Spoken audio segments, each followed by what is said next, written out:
Hey there, Ram fans. I'm Sydney Wicker, and I'm joined by Eddie Herz and Bryan Buck today. We're out here at Canvas Stadium where CSU is ready for their homecoming game to take on New Mexico. What are some of your takeaways for today's game? Yes, this should be a close game. One of my major keys for CSU is containing New Mexico quarterback Sherron Jones.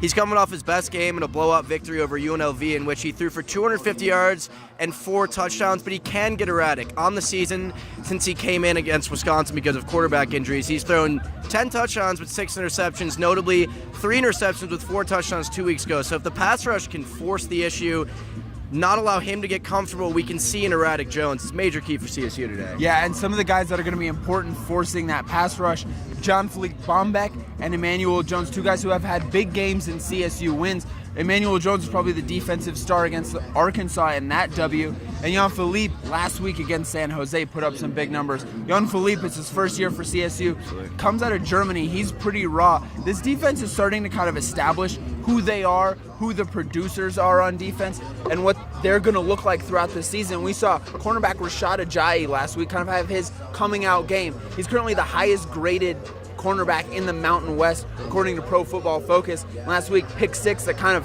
finished off San Jose permanently. I look for this defense to kind of keep building that identity, establish pressure on New Mexico and the quarterback, maybe get some tackles for loss.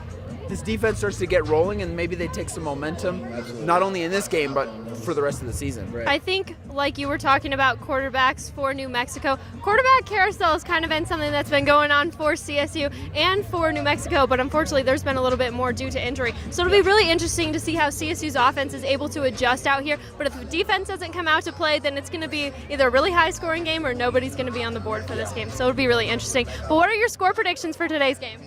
Ooh. Well, 2 offensive teams, it should be a close game. There's a 1-point spread. It's switched between both teams. I mean, these aren't the best teams, so it's going to be about capitalizing on miscues. Whoever makes the least mistakes is probably going to win. I'm going to go with 28-24 Rams. I like that. That's a close score. One thing I think is really important, both of these teams, when they win football games this year, have run the ball first. True. Against New Mexico, against UNLV, New Mexico had 60 rushes for over 250 yards. That's huge. And CSU last week, Izzy Matthews getting the first 100-yard rushing game from a Ram this year. Big. They're both going to run the ball first, trying to get that W. They know where their offensive identity is successful. So we're going to see a lot of rushing attack. I think a little bit more high scoring when you look at some of the passing weapons, especially the Rams has. I've got 35-28. I like that.